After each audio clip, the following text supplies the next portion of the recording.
So you bought a property and you're going to sell it, and you're scared to death of this thing called recapture because people have been hearing over and over again, hey, if you buy something and you depreciate it, when you sell it, you have to recapture it. What's the amount? How to avoid it? There's all these things that are out there. Hey, I got a 1031 exchange. I could do the lazy man's 1031 exchange by cost segging and getting on a big loss on a property. There's things that you can do, but let's talk about one that they oftentimes overlook, which is the actually addressing the exchanged item and seeing if we can get it from actually being subject to recapture. So I brought in an expert from CSA Partners, Chris Streit. Thank you for coming in. Yeah, Toby, thanks for having me. This is a excellent topic because it really does open the door wide open for all the things available for real estate investors who do capitalize on depreciation. Yeah, and this is their bread and butter. So like CSA Partners, all they do is cost segs and 1245 exchanges, and you'll learn what that is and how it works. And what really want to do, Chris, is say, like, should people be afraid of recapture? What can they do about it? And like, again, just give me what the solutions. You guys deal with this day in and day out because it's Yeah, what you do, and give an expert's opinion on this. sure. Toby, there's three types of people. There's people who know very well what recapture is and plan for it when they buy a property and segregate it and get accelerated depreciation, knowing full well at some point a portion of that's going to go back to the IRS. It's just the way the code's been built. And then there's people who have zero idea that when they do a cost segregation, get a big upfront gain, that they're going to have to pay any of that back. And so when the time comes to sell, they get a bill from the IRS. And then the third are, really those folks who know how to go in and capitalize on the valuation at the time, and then perhaps reduce the recapture, further cementing the benefit. So to that end, those ones that do know about it but maybe don't know how to use it the right way really make ill-informed decisions at the time of purchase, because some people actually avoid doing a cost segregation because they're scared of recapture, because it does look like something that, well, why would I want to get something I have to pay back? Well, it's a 0% loan is the best way to think about it. And so to determine whether or not it's a good decision to not do it, good decision to do a cost segregation up front or to not do it, it is how much money are you going to be getting as a result of that cost segregation, and what can you use that money for? Knowing full well that a portion of it has to go back, but not all of it. So might be the appropriate level of fear, but if it's a reasoned response to do it or not do it, it becomes not fear, it just becomes a good investment or a bad investment. So shouldn't necessarily be afraid of it, and you certainly shouldn't let it skew your perception of what you should do from a tax perspective if you know full well the net outcome could be positive for you. Yeah, let's go over this because you threw a lot of terms out there, and some people may not be familiar. But you talk cost seg, you talk depreciation. Can you just give us like the thumbnail sketch of what these things are, so that we're setting the table for what this recapture is all about? Absolutely. So when someone buys a investment property that produces income, the income from that property, if whatever you're getting, that income does become taxable. And for most of us, that becomes passive income. And that's something you do owe taxes on, net of your expenses. What cost segregation allows you to do is to take a property that initially the IRS says has a depreciation life. It has over the course of this multi-decade process. For a residential property, it's 27 and a half years. For a commercial property, it's 39 years. The IRS says you can take 139th or 127th every single year because that's how that property depreciates, but they're looking at it as a whole unit. And a segregation does exactly what it describes. It segregates the assets into the sum of multiple parts, not just a single thing. So your flooring, your cabinets, your walls, which are not able to accelerate, but the things that are the cabinetry, are the lighting, are floors. Those things get identified, and they have a way shorter life according to the IRS, but you got to identify them. What does this mean to an investor? Well, that means that you can take probably 30% of your basis nearly and take that as a deduction all up front. So you, as a taxpayer, somebody who's buying a property, as an investor who's looking for cash flow, you get a supercharged gift in cash flow from the IRS in this 0% loan with accelerated depreciation. That's what cost segregation is. Now, the recapture side of that, what the IRS says is, well, while you hold that, when you go sell this property, what you sell, you have to apportion into land, which is not depreciable, and improvements. And ultimately, since you did a cost segregation, 1245, and 1250 property, which we'll go over, determining what the values are of those assets at the time of sale, determines how much recapture you pay. And standard, the benchmark, is dollar for dollar what you accelerated, dollar for dollar you pay back in depreciation. Now, let me make this kind of, I'll use a visual. Like, let's say that you opened up a pizza shop and you bought a pizza oven and you spent, let's say $100,000 on a big commercial pizza oven. And you wrote that off in the first year. There's something called bonus depreciation or Section 179. Either one's going to get you to the place that you want to get. For real estate, it's almost always bonus depreciation, 168K. You heard about it under the one big beautiful bill. It's 100%. So let's just say that I write this thing off, and then 3 years later, I sell it because I'm getting a new oven, and I sell it for $25,000. So I took a huge deduction, $100,000 deduction in the year that I sold it, and then I have to pay tax on that $25,000, the recapture, at ordinary rates. And so I'm just using that as an example of what recapture is so that people understand what it is. And in real estate, like Chris just explained, if it's a residential property, you're writing it. You don't get to write the $100,000 off immediately. You're writing it off over 27 and a half years. And so what Chris's company does is they go in and they say, hey, a building is not 27 and a half year property or 39-year property. It's actually made up of 5, 7, 15-year property plus the structure, which might be 27 and a half or 39. And you're crazy not to do that analysis to see how much could I get into that 5, 7, and 15-year property? Because under current law, if you buy it right now and put it into service right now, that property, you can write off 100% of that 5, 7, 15-year property. You get a huge deduction in year one. In English, I buy $1 million building, I might get a $300,000 depreciation deduction in the first year. But then when I go to sell it, I might have to pay some tax on that. And a lot of folks are used to hey, you're capped at 25%, regular recapture. And that's what Chris was referring to when he said 1250. But what if I accelerate the depreciation? That's where you get into that what they call 1245 property. And this is where we're really going to get specific on this, because Chris is an expert in this area and he can this is where people could step on a landmine. You get this huge benefit, but then you don't know any better and you sell that property 5 years later and you have this recognition event where it's at ordinary income, and that could stink. So did I explain it well? You explained it really well. You also made me hungry for pizza. One of the ways that I think carpet's always the example that I like to give the best. It just works well because everybody knows carpet loses value the moment it's installed. But from a 100% bonus, from a cost segregation standpoint, what the IRS has put in front of you is a lot of great opportunities to get tax benefits, but they said you got to work for them. And by work for them in the cost segregation front, you got to go identify what is carpet, how much of there is it, how much would it cost to replace it, and then you get to deduct it. That's the money you get up front. Where we are sitting at a crossroads and where most people aren't capitalizing on this and where they're creating most of their overpayment situations at the time of sale is the IRS says, well, you only have to pay recapture on the value of that carpet as a single asset at the time you sell it. So if any of you have any ideas of what 5-year-old used carpet, walked over, coffee stains, pet stains, all of that is worth, then you know how to get a much less, much smaller depreciation bill and keep all that accelerated depreciation you had at the front end. The challenge you have, though, we all know carpet used for 5 years is worth way less, but how do you prove it? Because the IRS, they're going to give it to you, but they're going to make you work for it. So what do you do? So let's just say somebody bought a $500,000, maybe it was a short-term rental. They're using it as an Airbnb or VRBO because they wanted that big deduction up front and they wanted to use the short-term rental loophole. You're familiar with that. And, and they go and they did this study and they got $100,000 deduction.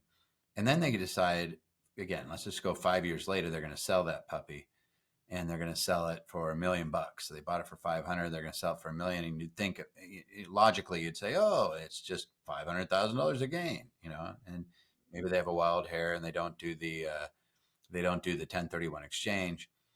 What are they looking at on that recapture? They wrote off a big chunk. Let's say it was $150,000 that they wrote off of the 500,000 in that first year. So, using the standard approach, what those individuals are looking at would be they would obviously have a very large capital gain available to that they would be owed, but that $150,000 as a basis for determining your tax benefit and your cash gain at the time of buy becomes 1-to-1 when you sell as an allocation of 1245 property that you'd be paying back dollar for dollar at the time of sale in 1245 recapture. So $150,000. $150,000 add back over here at the time of sale on top of your capital gain. So that's what they'd be facing now. What they have available to them, since they did a cost segregation and they split the building out into multiple parts. Now you have the ability to value multiple parts. And what we know about what we know about real estate, and the reason why we get into it and we add value is because we add a lot of little pieces to it, and all of a sudden it becomes a very nice rentable property. It becomes an asset that produces income. But those things separated erode in value if they're looked at as independent assets. You could think of it like a finger or a hand. The moment you chop it off, it loses its value, and quickly. If you don't reattach it, it's in trouble. But that's the same way these assets act. So since the cost segregation was performed, they got the cash benefit, but now they have the benefit of tracking the obsolescence or the devaluation of this property. Mm-hmm. So 5 years goes by. The big shift that a 1245 exchange would do is to go in and revalue all those individual assets. And it's a lot. So the benefit available to you is great. But again, the IRS is going to make you prove it. You need to go in and value every microwave, every square foot of carpet. And then you got to have something, and this is the most important part, to substantiate it. You need proof that there was a transaction that occurred somewhere that is a like kind or similar type of exchange that happened here. Here is an example of 3-year-old carpet changing hands after it's been used. Here's that refrigerator. Here's those cabinets. You can imagine these things lose value extremely quickly, but having that substantiation allows you to change that. So in the case of this example, 150,000 is the starting point for recapture. That might get dropped down to say $25,000 in taxable basis. So you just saved $125,000 in basis. Where it becomes a little bit of gymnastics and advanced tax planning here is that amount that has been eroded or is now obsolete has now become part of the structure. It's been absorbed by what's called the 1250 property. These are the structural items. That absorption of a negative asset reduces the basis, and it does increase your long-term capital gain. Mm-hmm. But the benefit to you, the taxpayer, is depreciation recapture on 1245 property is taxed at ordinary income. If you are a high income earner, if you're sitting at a 37% tax bracket and have state income tax on top of that, the difference between that and long-term capital gains is 20%. So the arbitrage is where you gain the most at the time of sale, and it is real permanent savings that you get to keep for forever. It not only gives you that benefit, it makes your cost segregation more valuable from 5 years ago because it's a 0% loan where you only pay back a portion of the principal. Now, do they call that a 1245 exchange? Is that the term for this? That is the term for the 1245 exchange, and it's a term that, you know, when we've been doing this, we partner with over 11,000 CPA firms. So that's how we operate. We've been working with Anderson for many years. We want to be the trusted back office resource for this one specific thing and really nothing else. So there was a lot of firms that we work with that are very, very large CPA firms, and they were having us go in and do this. They were having us go into eBay, go into value 1245 property, and it was really, really time consuming. So we ended up incorporating a lot of technology and paid a lot of money to get third-party appraisal data, so that way our customers we could democratize the expense and they could all get the benefit of it. But without describing it as shifting assets here and here and here, 1245 exchange is the best way to describe it because it is moving 1245 property to 1250 to reduce your 1245 depreciation recapture base. Yeah, in English, what it means is you would normally be paying it at your highest tax bracket. If it was regular depreciation, it'd be capped at 25%, but it's not because we wrote it off and we used it as a bigger upfront deduction. So we don't want to pay tax on the backside. You have the valuation that says, no, that's not valuable anymore. These assets, the carpet's lost a bunch of its value, the flooring, the land improvements, the fence, the driveway, the walkway up to the front, all the shrubs and everything else, they've lost value. Here's what their value actually is. That would be subject to ordinary income recapture. The rest of it is just long-term capital gains, which again, I'm a big proponent of something called the lazy man's 1031 exchange. And sorry for being sexist on it. That's just what it's called. But it but it's one of those things where what you do is you buy another property and you cost seg it. You do a cost segregation study and you take that massive amount of depreciation and it offsets the gain from the sale of a passive asset. So a lot of people don't realize that's actually a thing, but when you have passive capital gains, it can be offset with passive loss from another property. And so the old adage was if you're paying tax on real estate, it's because you don't own enough real estate, right? So I don't have a tax problem. I have a real estate problem. You need to go out and buy more and you cost seg it and it'll offset the gain. And you do that math and you might be shocked at how, it's almost buying properties for you by doing the tax savings. But let's get into the mechanics of this. What is the ideal client look like? What's the avatar of somebody who uses a 1245? And then more importantly, what is the timing of them? Sure. So there's a couple of different avatars, if you will, that would fit really nicely in for a 1245 exchange, and some of the ones that we've seen. To start, there's a lot of multifamily developers out there. There's a thesis that once I get to a certain degree of occupancy, I have this multifamily thing ready to go, and now I can sell it and I can get a gain. I'm in it for maybe 4 years. Those have a lot of assets to depreciate up front, and those assets devalue almost after year one. You're in long-term capital gains territory at that point in time, and those assets are not really worth anything, and they become more and more worthless as the years go on. And just to reiterate, the definition from the IRS, fair market value, is what a willing buyer would pay for the asset as if it was separated from the building. So don't think carpet in the building, think carpet cut out, rolled up on the side of the street, and hoping that it fits inside of your new asset. So those types, the multifamily property that's maybe been owned for 3 to 5 years, you might see a benefit on a $2 million, could be a fourplex, or even a $20 million 120 door facility. You would see a cost segregation benefit up front of a 30% deduction to 35% deduction of that amount. If it's $1 million, call it $300,000 to $350,000 deduction, you would be owing that back in 1245 recapture. What this would probably reduce it over a 2 to 4 year hold period, reduce it by 60%, 70%. It'd be quite material. Now, the bigger the property and that hold period of say 2 to 8 years is really a sweet spot. The other one is anybody who does have a short-term rental or a single family home, once we see about $400,000 in basis net of land, it's starting to make a lot of sense for those folks, because even if we save them $7,000 net of fee, they're going to come out $6,500 or $5,500 that they wouldn't have had otherwise, on top of everything else. So if you start to see homes below that, or you see hold periods that are really, really long in the tooth, then there's really not much out there to go get, especially if a cost segregation wasn't performed. So the only other thing I will add into that too is timing. Timing is a key thing we're going to go into next, but this is assuming this 1245 exchange cannot be done without a cost segregation.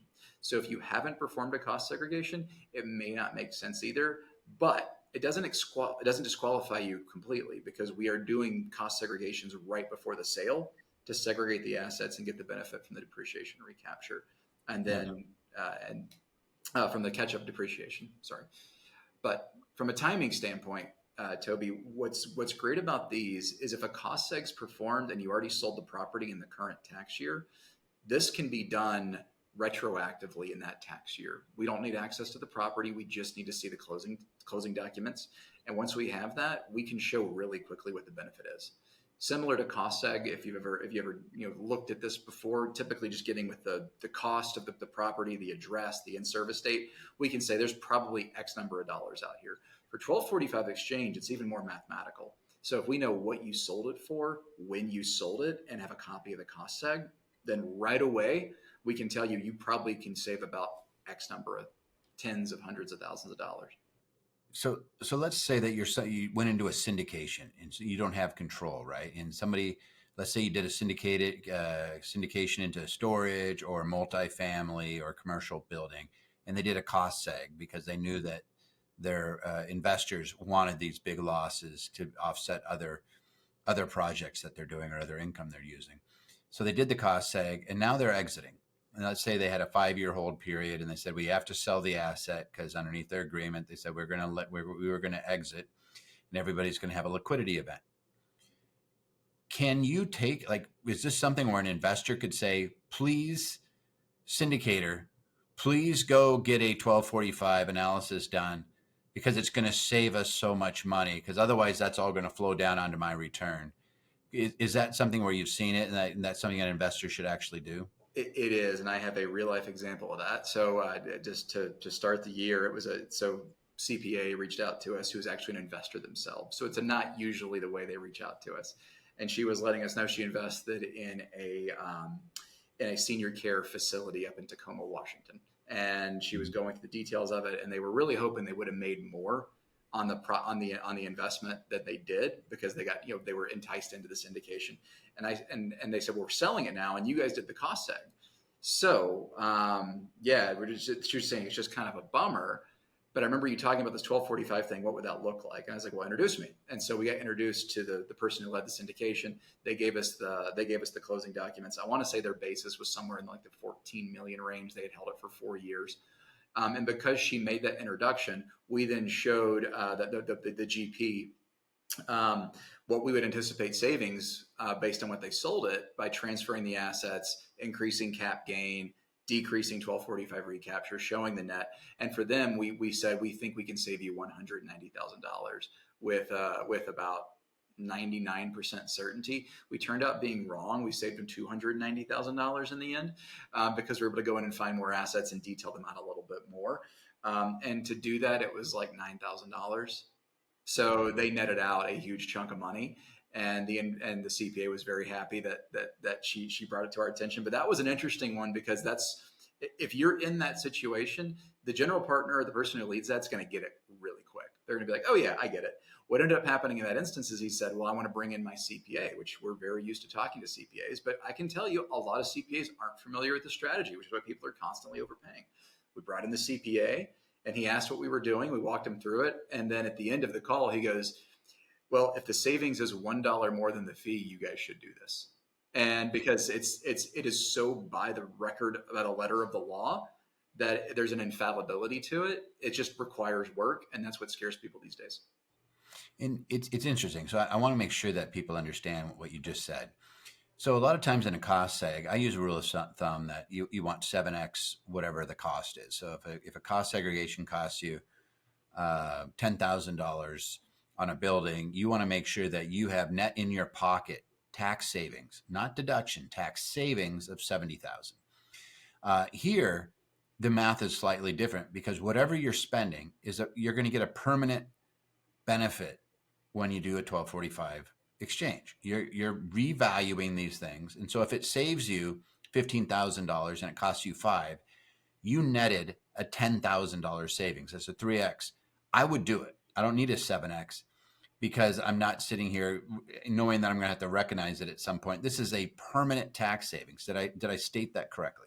You did, and it's the cost is even spread out in the syndication. It's the beauty of the syndication, because that cost was spread over 6 investors, and half of it sits with the primary general partner. But you explained that accurately, and in those cases, it's typically found money. And depreciation recapture just kind of goes in, like when you close on a property, you buy a property, there's all these just extra fees of things. Depreciation recapture is typically one of them. So you don't necessarily feel the sting of it, especially if you're doing okay to begin with. This is something that is completely found most of the time. That's an afterthought, because people don't think there's nothing that can do on it, or the intense labor required to value these assets. I'm just not going to spend the hours doing that because I have other things to do. Now, I'm going to ask you an off-the-wall question. It's okay if you don't know the answer, but is this something where you do a 1245 analysis on something you're 1031 exchanging? So let's say you had a building and you did a cost seg, and yes, you can 1031 into a new building, but you got to keep the same methodology, right? You got to do a cost seg on that one. Would it be beneficial for you to know what the basis is of those assets when you do a 1031 exchange? Yeah. So how the 1031 exchange works with this is 1031 exchange is beautiful. And if you can do that excellent because you forego, the 1245 recapture as well as capital gains. So it's a wonderful avenue. The And challenge 1250 recapture. and 1250 recapture, all of them. You're basically avoiding everything, or not avoiding. You're prolonging it. You're deferring it Yeah. to another day. When you get to the end of that waterfall and there's not anything else to 1031 it into, that's when you're hit with all your 1245 recapture, all that Excel, you're going to eventually be owed it. So how this would work and how it does work with the clients who've used it is think of it like in Monopoly. If you're not in jail right now, but you're going to be in jail one day, you have that get out of jail free card to use. So what this does is it reallocates the valuation of the asset. So it moves more of it back to the structure and away from the 1245 property. So when the time does come and you end up not having a 1031 opportunity, you have this get out of jail free card that was conducted. You just won't get the cash benefit today because you're already putting it on top of another massive cash benefit in deferral with the 1031. Yeah, it's kind of like insurance. You're making sure that you know what these things are, so you get the benefit at a future time. I like the get out of jail card, get out of jail free card. I like that. I like that just because I'm a Monopoly guy. I'm still shocked people go around in life. They go around the Monopoly board without ever buying a property. I'm shocked people do that. Like, that is wild. They should be buying hotels and homes along the way. yeah, they should be absolutely. And if you buy a hotel or a home and you're building up your real estate portfolio, then you need to look at cost seg. And if you're looking at cost seg, you need to go with an expert. And CSA Partners is that expert that we use. And like Chris says, I'll promote for him because we use them all the time. We do about 10,000 returns a year out of our office, and we've never had a negative event. So I know you guys have done like how many tens of thousands of these analysis? Yeah, it's well over 25,000 at this point, and we've been growing substantially. So you can see we've got about 80 people back here. Just all they're doing cost segregations and 1245 exchanges all day long. Site visits and valuation of property. That's what we've gotten really, really good at. Yeah, nerds. Yeah, Such a no nerd. kidding, nerds. All right, Chris. I'll put your information down in the show notes. If somebody wants an analysis, can you do a free analysis for them if they use the link that we provide? They absolutely can, and if they have more questions than 1245 exchange, there's detail in there. The Anderson team, and one of the things Toby was talking about when he was discussing the poor man's 1031 and buying new property, really the balance between our two firms is a synergy. It's a benefit to everybody who works with us because we're not going to tell you to go buy more property. We rely on tax experts like Toby and Toby's teams that will sure as hell cost seg it for you. So with that, it's an absolute good partnership. So if there's questions on that too, you can ask. But yes, the form does provide it. Typically to do these, we only need the copy of the cost seg that was performed. And if we did it for you, it's all the better because we can go grab it right away. What you sold it for and when you plan on selling and when you sell it. So that could be known or expected. 1245 exchange is there. Perfect. All right. So what I'm going to do, guys, is I'll put Chris's information down below. Put your comments down below. If you have questions, Chris's team will go in there and answer them. They're really good about doing that. And then what I'm also going to do, I'm going to ask you to like and subscribe to the channel, please. But I'm also going to put a link to a video that Chris also did with me on using the 100% bonus depreciation and what this one big beautiful bill opened up, and how to use the powerful tool of a cost segregation on the front end in case you're interested in that. So I'll put that down in the show notes as well. Thanks, Chris. Thank you, Toby.